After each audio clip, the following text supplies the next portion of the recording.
Hi guys, long time no video. Well, a real video. So, I got some really interesting comments. Hey, if you'd like more of this all over kind of content, subscribe here. Um, I did not sign up to be monetized. I'm not interested in that whatsoever. Any products I talk about are simply just something I bought and I'm sharing with you that I use them. I am disabled for many reasons, and um, if I were to be monetized, I believe I would lose my benefits. So that doesn't interest me whatsoever. This is a hobby I'm doing. It does help me mentally. Stimulates my socialization skills that if I didn't have it all, I would never leave here. So this is something I do. I'm not here to change the world or anything else. I'm hoping that my content can maybe inspire someone or maybe share the load with someone that may have gone through things or may be going through things. And we can just say hi to one another every day and just be happy that I know I'm happy. Just being alive at the same time you all are, and enjoying my life to the best of my ability and enjoying being with you guys. And what other platform or way is there to do that with other people that you would never otherwise meet in person, in your regular circles, than to get yourself out there and just talk. So I do appreciate any and all comments, whether they are negative or against anything that I said or anybody else says. However, uh, put my foot down when it comes to attacking someone personally. Um, I was somewhat addressed personally about something, and I did leave the comment up as an example to other people of what an idiot's comment looks like. Okay. I didn't respond this way to that one. I didn't respond negatively either. But when I showed it to my husband, I can't quote you exactly. It was such a dumb comment. It was something about do something about my appearance, okay? My husband said, "Well, I just would have put I can't improve on perfection." And I really felt like, "Hey, that was the perfect answer because I really do feel like um I'm a perfect creation of God. We all are. You are." So that would have been a really profound, perfect comeback to that. People, people that leave comments like that, sometimes I can laugh about them. Sometimes I really read too much into it. Not so much on mine. I don't care about them. But when I see these people, they'll join a group, for instance. I watch the Nomads. I told you that 100 times. And there's a group named Nomads Helping Nomads. Pretty straightforward what it's for. And a nomad can get on there and say, "Hey, I'm stranded in this area. Is there anyone in here that is in close proximity, can give me a hand or loan me a tool or something like that?" That's what it's for.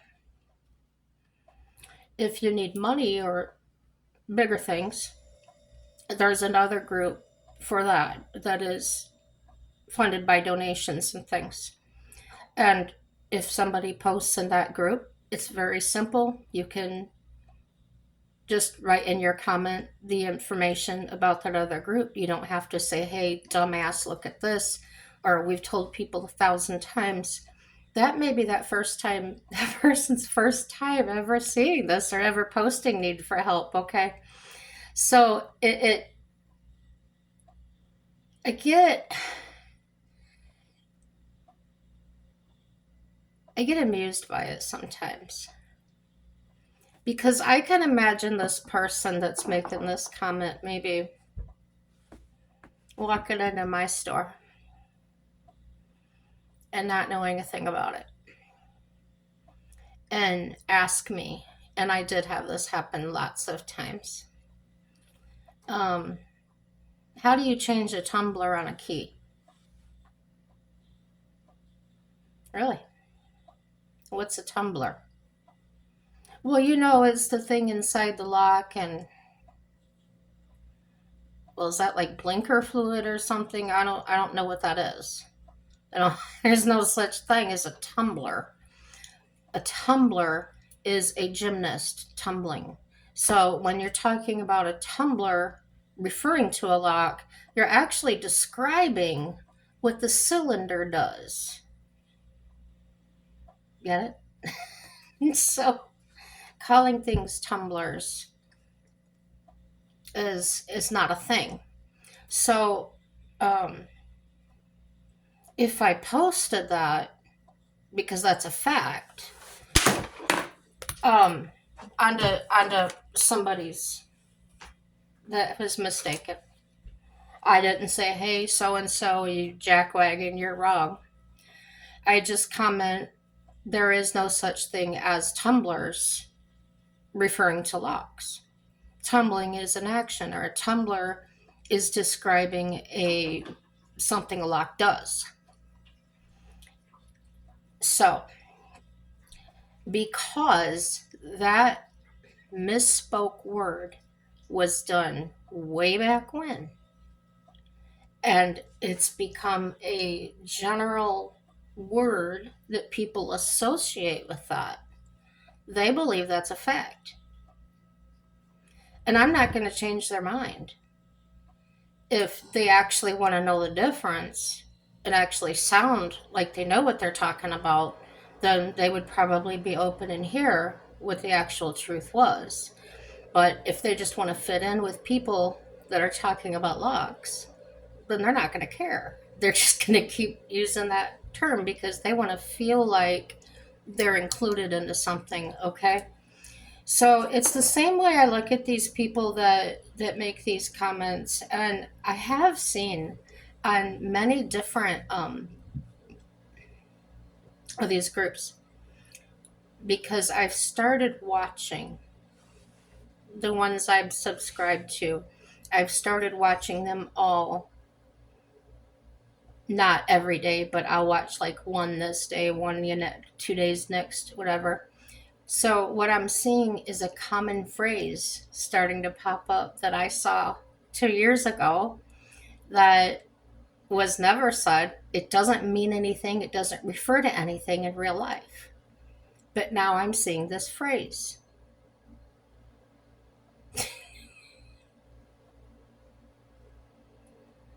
Anyway, it has to do with a camper part that doesn't exist, but now everybody's calling it this. So when somebody says, oh, check blah, blah, blah, knowledgeable RV people will get on there and say, what the hell are you talking about? You don't know your ass from a hole in the ground.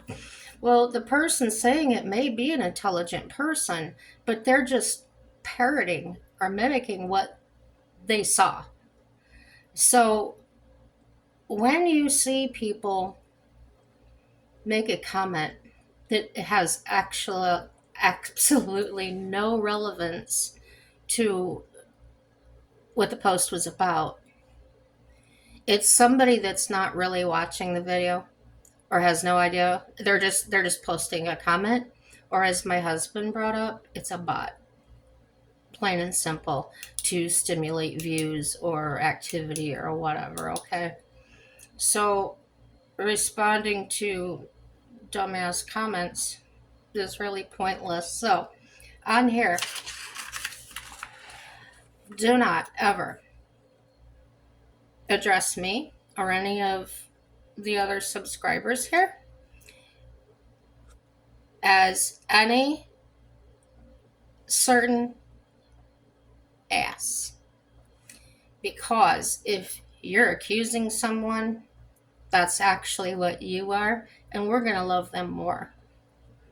Um, if I'm talking about things that you don't want to hear, you disagree with, don't call me a dumbass. Don't call me an idiot. You can just say, if I said the sky is blue and you look up and see the sky is black, that's all you need to comment. The sky is black. I will understand. That's how you see it. Nobody, it doesn't have to be a national event, people. And that's how we have relationships. I was really, I try to, I'm going to say I try. I do.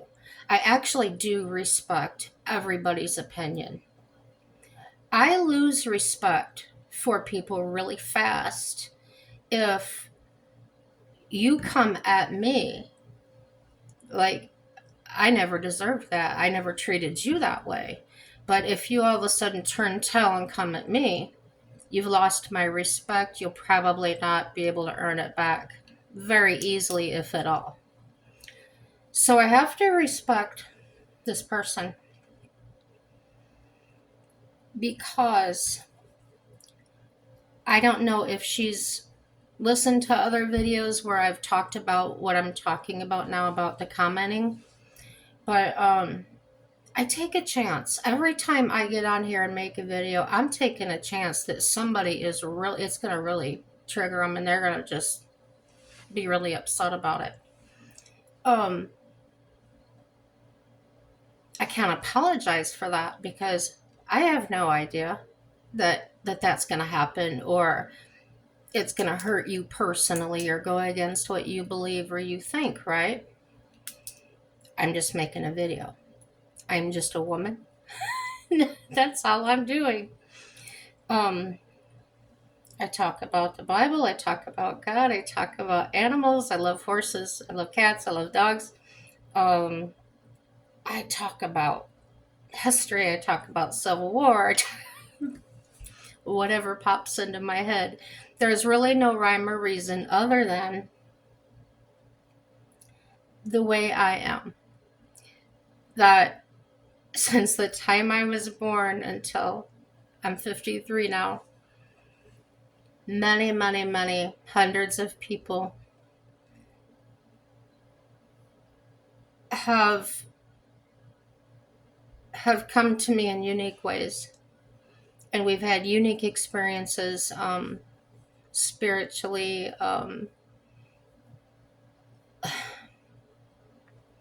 just friendships, just nothing weird.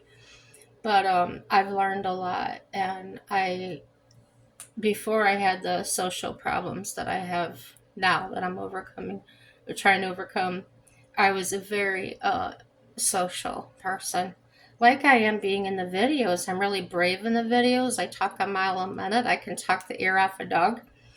But not so much in public anymore. And that's kind of sad for me. It feels like a piece of me has died or is dying. And it was kind of attacked and murdered by somebody very close to me. So we've all got pain. We've all got a story. What has happened in my life is I've gone through very horrific things to me. It is not a competition. I will never say mine was worse than yours, or it's not them kind of videos. That's not who I am. I'm simply sharing what I went through. This is how it happened. This is how beautiful it was, and this is how it turned out for my good. Yes, it did take me years to get to that point, and yes, I totally understand. Everybody, probably 80% or 85% of the people that watch these videos are going to say I'm crazy or life doesn't work that way. Well, it probably doesn't, but that's how it did for me that time. And did it ever happen for me more than once? No, not that exact thing, but something else. So, getting on along these lines of people wigging out on each other. If I say a word, it's a word. If you do not like the word, picture the word, count the letters in the word, spell it backwards, whatever you have to do, or just get off the channel and don't listen to me anymore. I did not get up that day and plan to mess your day up. Nope. So I'm getting a little bit long here, but I've just got to get this stuff out while I'm here. So remember, if somebody puts something on here and says, Jen, you're a da da da da da da da, I don't like any of your videos, why are you so stupid? You don't have to defend me. Free world, they can say whatever they want to say. They haven't harmed me. They're typing into their device, okay? Um, if it's offensive, oh, absolutely. Delete it. Um, can you ask them, or, yeah, you can say, hey, would you mind saying that a different way? Or just don't start a fight. It's not worth it. You're not even, you're in front of a screen. Don't even. Um, if you're the type of person that likes drama, bring it. Um, but keep it fair. If you expect everybody to listen to your drama, expect you're going to hear some back. That's how people communicate, and that's how people are going to people. If you put a story out there, people are going to comment on it. They're going to give their opinions on it. Now, that's why I'm going to bring up this lady that I was talking about a minute ago. I had to tell you all that to get back to this. While she said what she said about my appearance on camera, okay, she made that comment from where she's at. Whatever she was doing, whatever she was thinking, she knows nothing about me. All she had to go by is what she saw right here. That's okay. Should I get mad and defensive and say, oh, how dare she? She doesn't know anything about me. Well, that's obvious. So there's no point. Maybe she just was having a bad day and needed to vent on somebody. Maybe somebody was treating her that way and she just didn't know what to do with it and she lashed out about it. Maybe she's just a mean person. Maybe she's mentally ill. I'm not going to lose any sleep over it. So that particular one I did leave up for an example. Another lady, now this is the lady I was talking about. I think sometimes people are afraid to comment. They're afraid, like, maybe they get attacked. Every time they comment on something, they're always misunderstood or nobody understands what they're saying. I know that's happened to me quite a bit, where I've actually been offering a little suggestion or something and I get just jumped on by 100 people. And it's like, ugh, I don't know how they took that. But anyway, so I don't remember if she said what video it was, but anyway, when people comment, they don't agree with me, or how could I say blah, blah, blah, or whatever? I just give my honest answer. Um, I don't sugarcoat. I don't change it to fit somebody's whatever's. If I did that, would I be respected? Probably not. How could anything I say be credible if I don't believe it or if I don't really think that? Um, it's something I've read about. It's something I'm watching. Did I vote for Trump or Kamala or whatever? That doesn't matter. It just doesn't. Um, I do agree with Trump on this thing, and you may not guess what this is. When he says it's about hiring the right person for the job and do away with this, you're going to get a job no matter what because of your color or your race or your culture or whatever. Um, do I want a doctor that was put into school because of his race or his culture, his skin color, got C's and D's all the way through, got pushed through with a B or an A because they had to meet their quota? Do I want that to be my surgeon, or do I want the person that no matter what their background was, got very good grades and had done very well? Regardless of if this child or when this adult was a child and did very bad things, maybe got put in juvie hall, maybe did lots of things that were sealed. We got to remember people change. Nobody stays the same. People make mistakes. That doesn't define who they are. So, this is about relationships, and I go on and on about relationships all the time. And I'll just get that one lady out of here, out of my mind, and then I'll go into the relationship part of it. So,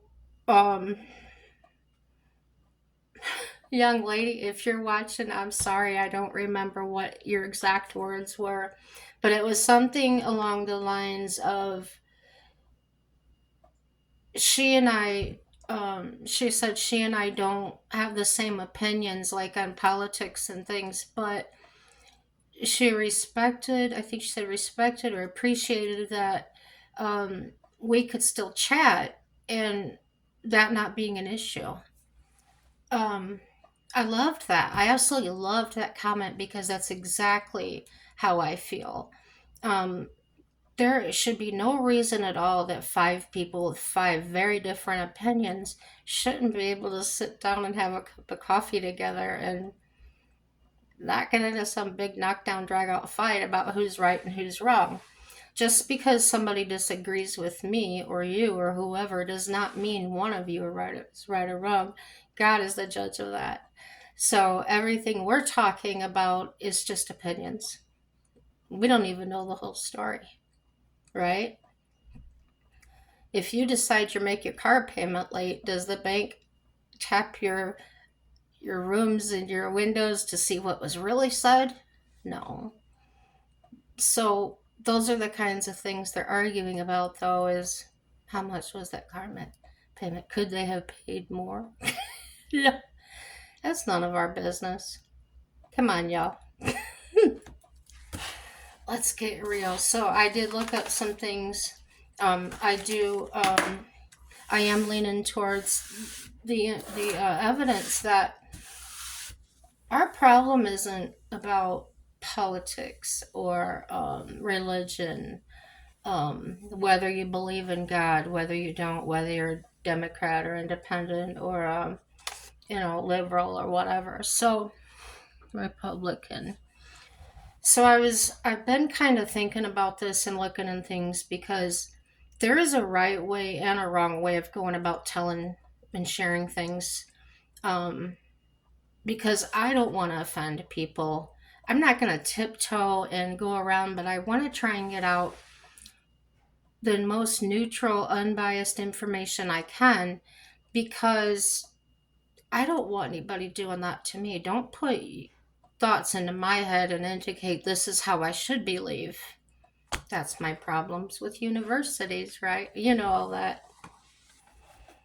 Okay. So, the first thing I was thinking about in relationships, and maybe why relationships are so difficult, is the psychology of drama. Why do we sabotage our own peace? And this is by Dr. Self on Medium. Why do some people deliberately create drama in their lives?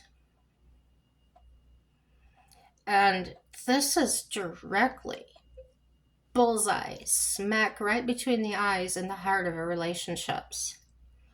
Because no matter how meek and mild you are, there will come a time you will use drama.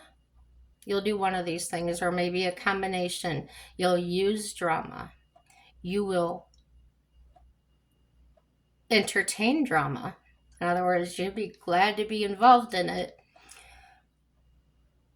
You'll create it. You'll there will be a time when this comes up. So the more you know about that, the more educated you are and aware of the pitfalls of drama. Maybe the better off you'll be when you make a decision about how you're going to handle that moment. So why do some people deliberately create drama in their lives? Attention seeking. Obviously, right? It can come from feeling of being insignificant or a desire to feel in control of an environment, like a desire for validation. Two, emotional regulation. And I've seen this happen a lot. Actually, I think I went through this myself, looking back. When I was a younger child, there was violence in the home and things. And I was put into an adult role of take care of your sister and brother, call the police when this happens, and everything else. So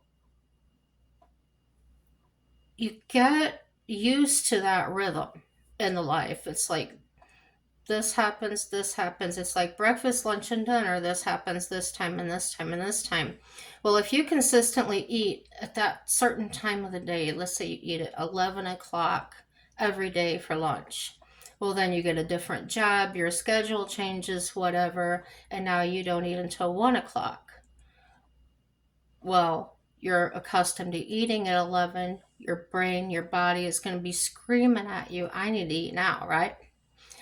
So, along those lines, that's what I'm talking about, drama, and how you can become addicted to it or needy, dependent upon those feelings or those chemicals, reactions that your body secretes during that time of drama.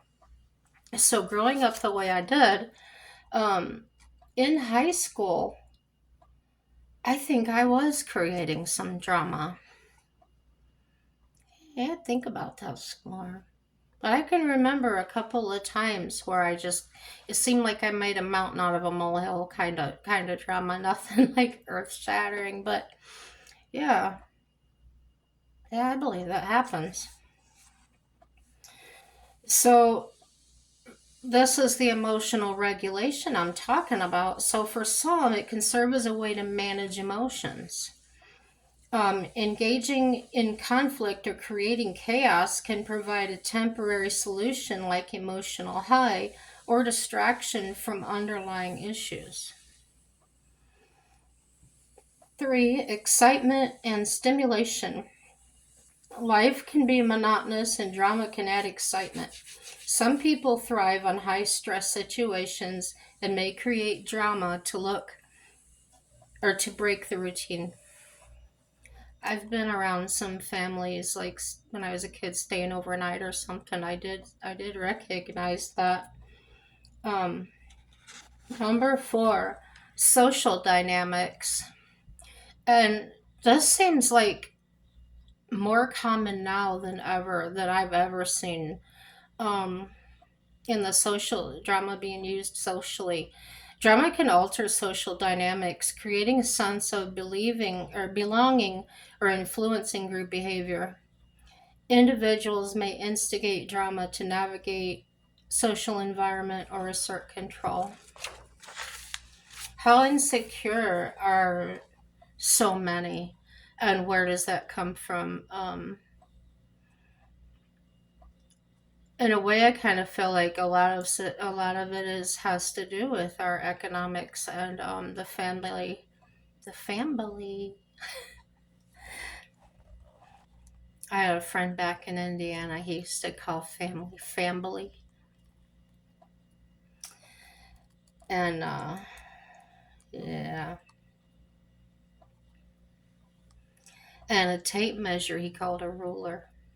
So, number 5, conflict resolution skills.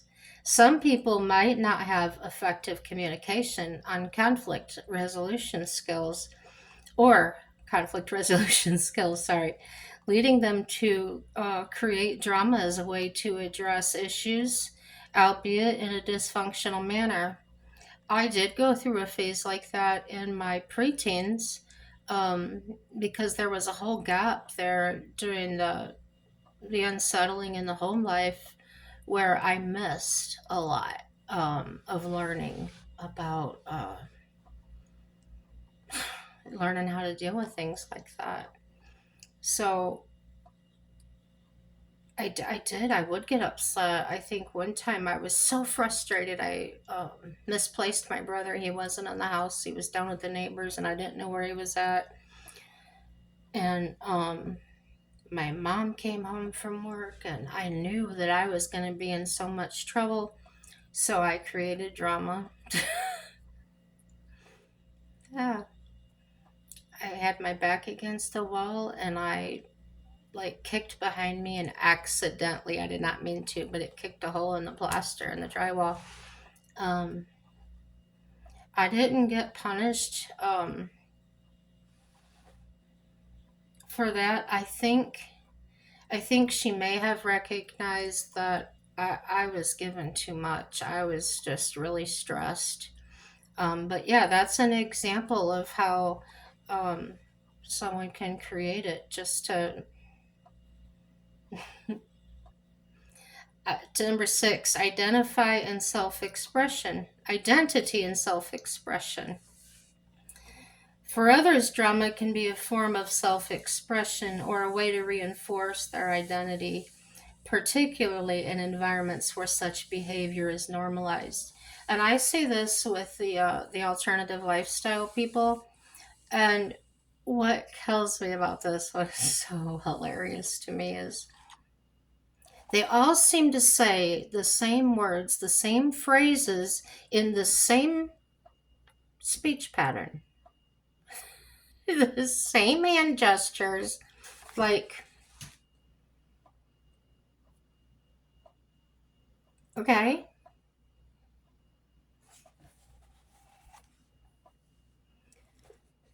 drama queens, right? Drama queen can be anybody, though, in my opinion. 7, manipulation. Oh, this is a good one, a good bad one, right? In some cases, people may create drama to manipulate others for personal gain, whether to elicit sympathy, control a narrative, or influence decisions. And, you know, that gypsy story was a good example of that, her mother, right?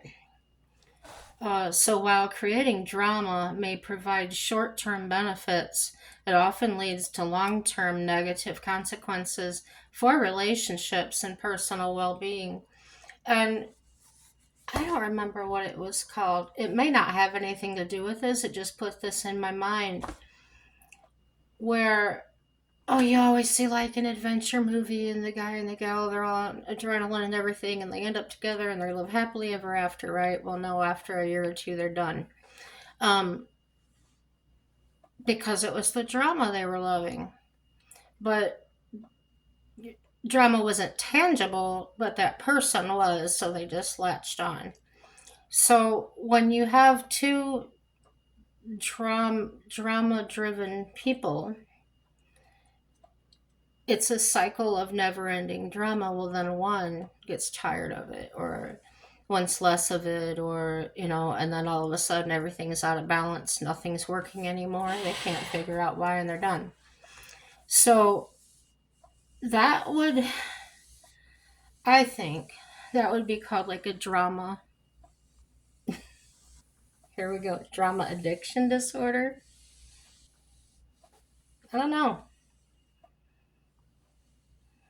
It says, did you know drama can cause you to become addicted to the feelings, highs and lows created by our own bodies? Obstinate is stubbornly refusing to change one's opinion or chosen course of action despite attempts to persuade one to do so. So, can being obstinate be causing drama? I kind of say yeah. What do you think? Maybe it depends on the scenario or what's going on. Resolute adherence to your own ideas or desires. That's part of being obstinate. I guess it's probably in the way you. I was accused of being obstinate when I was a kid. I still don't know why, but I don't care. Uh, okay, Kate O'Neill wrote this on June, or posted it June 4th of 2017. And some of this I wrote down word for word, and some of it I kind of ad libbed, which is giving you the content of what she was saying, but using my own words because they were shorter or more simple to understand. So she said the dramatic allure of other people's awful experiences when something truly horrible happens. Our human instinct, perhaps even our animal instinct, is to sense the significance. Tragic events tear us away from the mundane, the familiar, and the routine, and in the harsh light they shine on everything around us. They can remind us of what matters. Um, there is also fear of missing out. And this is all related to why are we attracted to drama? Why would we get so excited over the drama, the political things, and the Val Kilmer, pass. Sorry, I mispronounced his name. Um, why why is that such a big news thing? Why? Yeah, the compulsion to contribute. Well, that's everybody making all these comments on every big thing that happens. They know why it happened, or they know how it could have been avoided, and they're just all of a sudden, Lord and Prime Minister of the event. Um, and the fear of not sharing. So people glomming onto the legacy of the deceased. When someone dies, all of a sudden, people claim to have been the best friend. Maybe people romanticize tragedy somehow. And I've mentioned too the plight of the natives and how their property was stolen and everything like that. Their food source, the buffalo killed, and many nations and never, different ways. And here, our society starts claiming things like, oh, I'm related to, and I'm an Indian princess, or I'm this, or I'm that. I think that is an example of that. Um, the dramatic allure of other people's awful experiences. And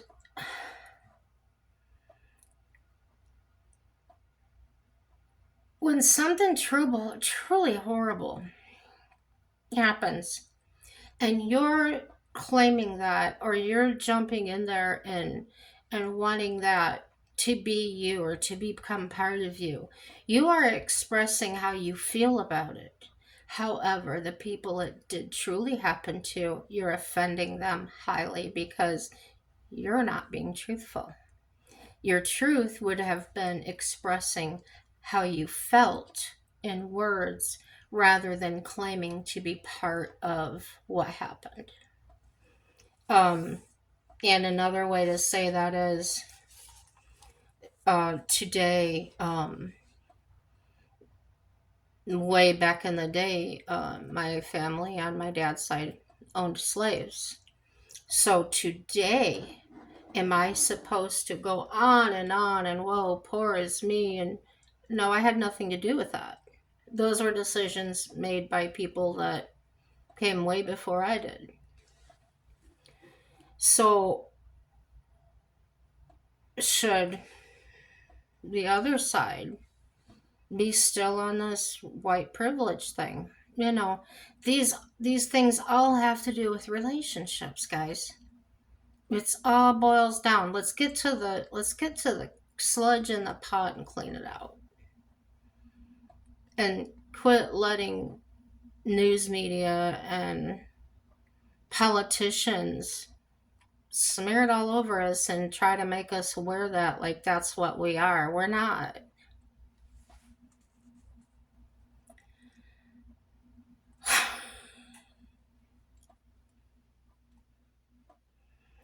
Maybe there is something universal about the way a tragedy that didn't happen to us gives us a glimpse at the shadow side of life's experiences without actually having to, experience it. Self removal for self preservation. Maybe it's human nature to looky loos, gaping at global car crash on the information superhighway.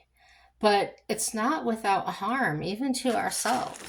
That kind of dips into what I say all the time about be careful what you watch, be careful what you're putting into your mind. I watched an old movie today that my mom and I watched a couple of times, and I was like, oh, I haven't seen that. It's called Wolf with Jack Nicholson. And I was excited to watch it. It's the first movie like that I've watched since swearing off of those kind of shows, shows and stuff. It's not really a horror show, but I was about an hour into it. And I got so sick to my stomach and I started having bad thoughts and feeling I don't mean bad thoughts like, oh, I'm gonna die. I'm talking about just negative thoughts like, oh, is my leg ever gonna heal? Or, I don't feel good. Why me, Lord? Stuff like that. It's like, stop it. What am I doing this for? I looked at the TV and I was like, look at what I'm feeding my brain. No wonder I feel like crap. That's like sitting there and eating a whole bag of Doritos or something and then, with all that sodium and stuff, wonder why your whole body's bloated up the next day and maybe you got canker sores from all the salt on your tongue and lips or whatever. you know, your actions have consequences. So, if you absorb yourself in drama remotely, you get all the stress of the event without the dimensionality of experiencing and surviving it. For example, according to a study published in the Journal of Proceedings of the National Academy of Sciences of the United States of America, quote, those who spent more time or more than 6 hours a day watching media coverage of the April 15th Boston Marathon bombing and its aftermath suffered more powerful stress reactions than did people who were actually there, were directly involved, but watched less news coverage of the events. So that again goes into back when I learned back in the day about the grooves in your head. The more you watch it, the more you think about it, the more you say it, the more you think it, the more you watch it, the more you think it, the more you say it. Just keep telling yourself, the more I do this, it's going to become more and more embedded in my brain, and I'm really going to believe this is reality and this is how it is. Whether that happened 10 minutes ago or 10 years ago, you're always going to feel like it just happened. You're going to remember every little vivid thing of that.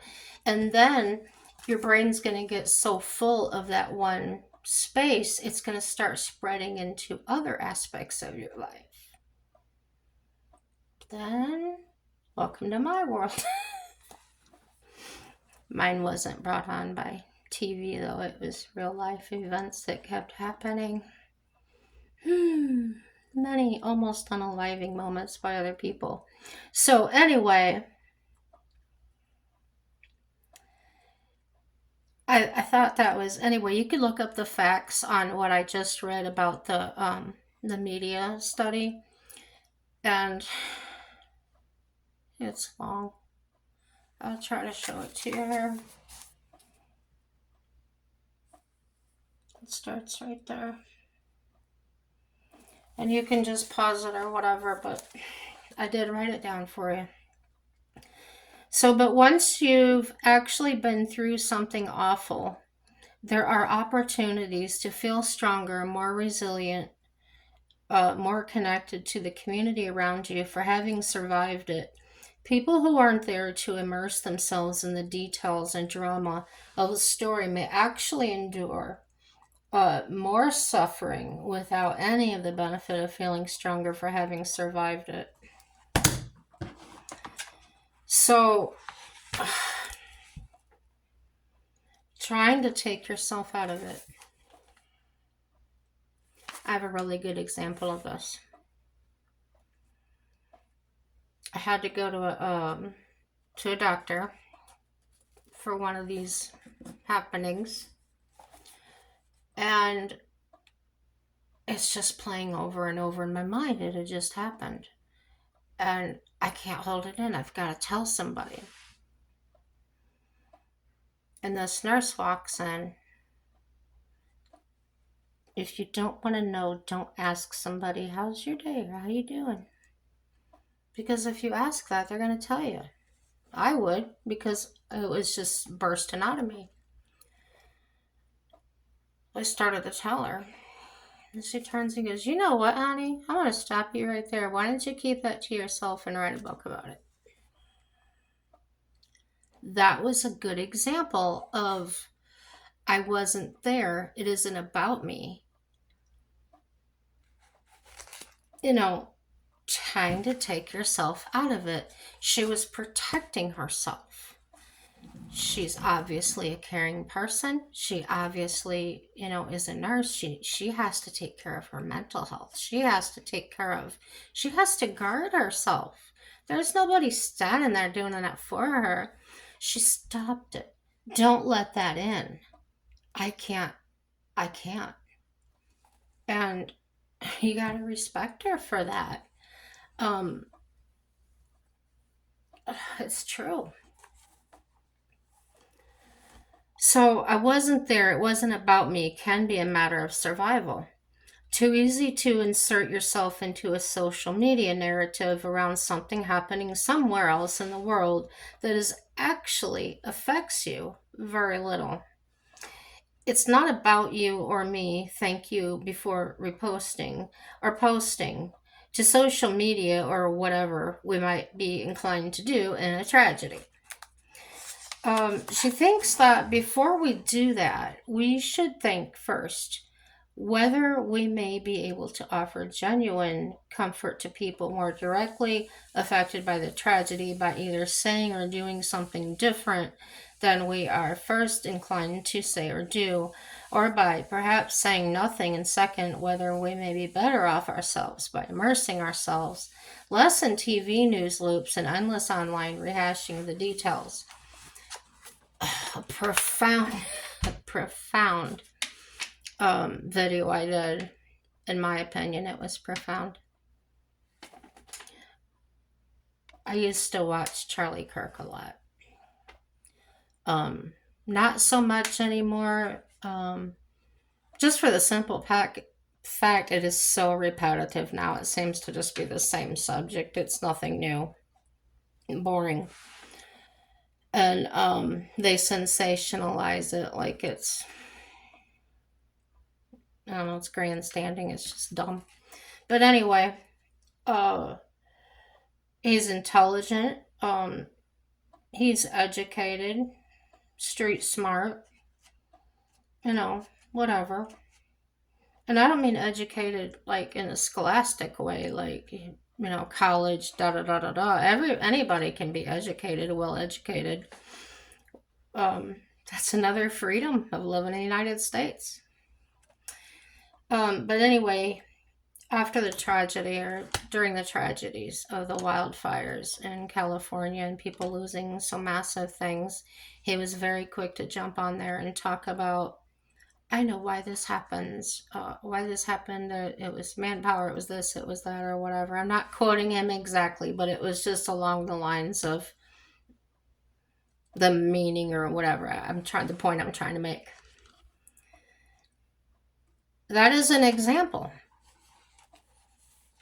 of how you can go from doing so much good, so much positive things, and going a positive direction, and maybe you're helping change things for a better way, and then bam, you just lose 3/4 of your followers because you are now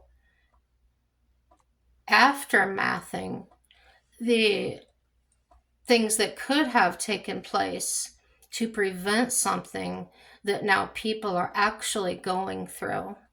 They're standing there watching everything go up in smoke, and you're the one saying, hello, hello, I know how this happened.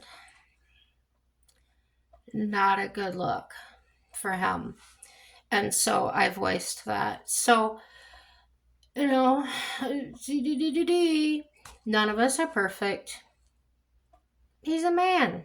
No, he's not going to be perfect. It's just a good example of how people can be caught up. The Bible does say, "Trust no man," which means women too, or anybody. It just means don't trust mankind. To always trust in God, and He'll show you the way, and He'll show you the truth about people. So, stay loose. Don't get so set in that way, because concrete can be broken, and I wouldn't want to be broken up with it. So I stay loose, I stay fluid, always watching, paying attention to the surroundings of what's actually going on, and I don't jump on bandwagons. So, yeah, be careful if you're going to post something or repost something. Gosh, some of it's even scams, right? That's kind of like the same thing as somebody hacking somebody's Facebook page or something and pretending to be you. Yeah.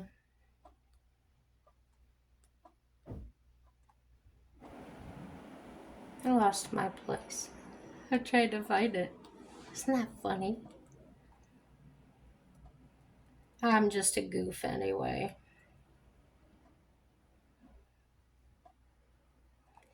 Yeah, I think that's a cool way to say that, though. Perhaps saying nothing, and second, whether we may be better off ourselves by immersing ourselves less in TV news loops and endless online rehashing of the details. It probably isn't about you or me this time, but if it ever is, I assure you we will appreciate people treating us with the respect and compassion we deserve in that moment. Now, on that note, I will add, this is me, when Peg's videos of forlorn people, kids, animals, etc., are shared,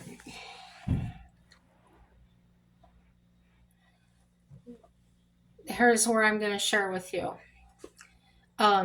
The lenses, I'm going to take these lenses out of my eyes and I'm going to hand them to you for a few minutes. And these are the lenses that my dad put over my eyes from a very young age. And these are just very few of them. It gave me so many different views. He said, quote, "There are people that live and believe by and profit from the action of there's a sucker born every minute. In my lifetime as well, I've recognized them, as have you." He said, "People will only show you what they think you want to see, believe you want to see, or to persuade you into a hard situation because misery loves company. People will shit and make you out the one doing it." I watched my dad stand there more than once, and this just boggled my mind. He'd be talking about such and such was done by so and he was just a SOB. And the guy could walk right up to him, and he hadn't heard anything my dad said, and say, "Hey, can you give me a hand loading this horse?" Whatever. And my dad would just turn around and do it like nothing ever happened. I was so confused by that. I thought you didn't like this guy. But what I learned by that was just because he didn't like what the guy didn't mean he didn't care for him as a human being or wouldn't help him. Um, and I think that's where people get confused too, like I was, is has the person actually done something to make me hate them and never want me to do anything for them, or am I just upset with what they did this time? Um, so as it took me forever, years went by because I was such a black and white person. It was either this way or this way. There was no in between with me. Um, but he's crazy. I didn't know what to think for the longest time, but I'm still working it out.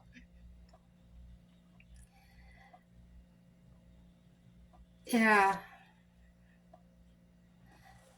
I have seen him. I saw him even one time. Had an argument with a guy about something, and passing the guy on the way home, he stuck on, broke down on the side of the road, and guy ran out of gas or something. They had just had a fight, like not a fist fight, but a big fight. Not 10 minutes before that, my dad gives him a tank of gas, a gas can full of gas. If you watch little kids, that's how they are. But fighting like cats and dogs 1 second, next second they're best friends, and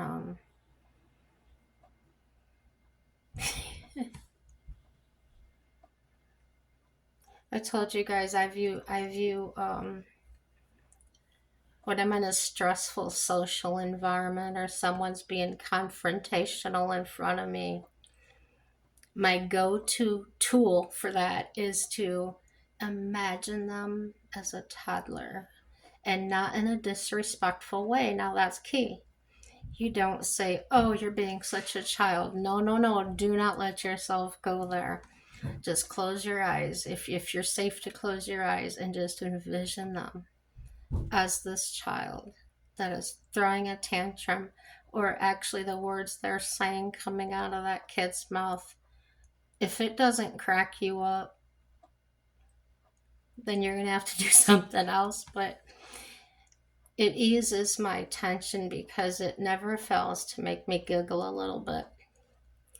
And it actually helps me break down a wall and actually see the person instead of whatever's going on at that moment, and actually keeps me focused.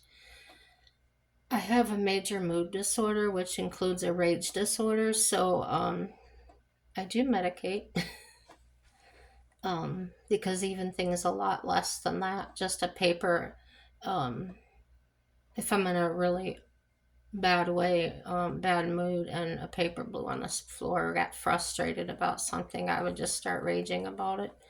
Not necessarily hurting anybody or anything, I just screaming and yelling. And so, yeah, in a situation like that, and that is a tool I created for myself one day. It just, I had been taking care of my nephew for weekends for a few years, and I would just, I would start to feel so frustrated. And then he would just give me this look like, he wasn't trying to manipulate me. It was like trying to figure out what he did wrong. It was like, he wasn't a bad kid at all. And it wasn't just, it was just something that struck me off guard. Like one time, he was getting my chicken eggs from the chicken coop and throwing them and breaking them because he didn't have chickens at home, I guess. He just being a kid. And, but I relied on selling the chicken eggs to feed the chickens. So, I was getting to that. Not punishing, not hurting. It was just a frustration. Like, oh my gosh, what am I going to do now? And when I looked at him, he just gave me this look. It was like a question mark type look. And it just brought all my thoughts forward that I was having was already having was he doesn't understand, he doesn't know about the chicken feed and stuff like that. So I guess that's the first real time that I thought of it,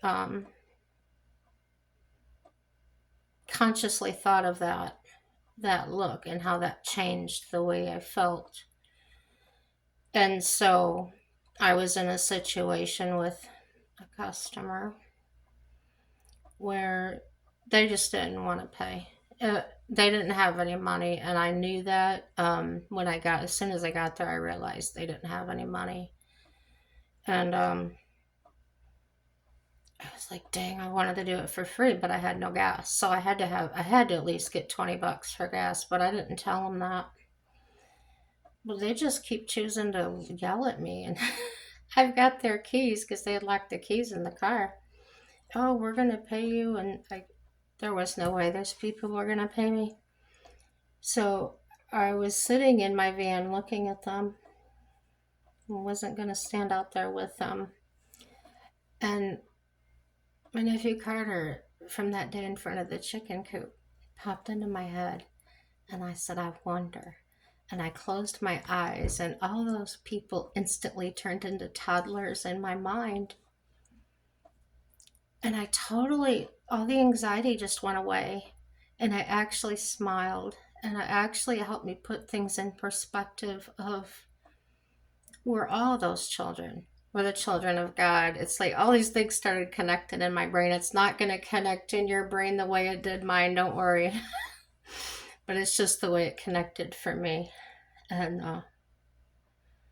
that's been my go-to ever since. And it works every time. Um, even with your husband, my husband, everybody. It works with everybody, landlord. And they don't even have to be screaming at you. It could just be anytime you start to feel anxiety. Um, they used to say, oh, just imagine them in their underwear. you know, it could be kind of like that kind of a thing, but yeah. So yeah, nothing like that. There were some other things I was going to add to it, but I don't think I'm going to. This video, cheese, is an hour long, and I gotta get some sleep for my health to get well. Oh, from what you saw the surgery. Oh my gosh, I've still got these I don't know. It's yellow and red dots. I must have been straining. I don't know. I woke up from surgery that way. So yeah, subscribe, like, dislike, share with your enemies and your friends. Everybody matters. Um, Thanks, you guys, for all your comments. Thanks for telling me that we can still be friends even though we don't agree on things. I think that's beautiful, and that's the way I like it too. I don't expect anybody to think the way I do, or I'm probably not going to think the way you do, but please express how you think. That's important too. Let me get to know you too. Um, Everything's good, guys, and no matter what happens, everything will work out for our good. It always does. And have a happy day.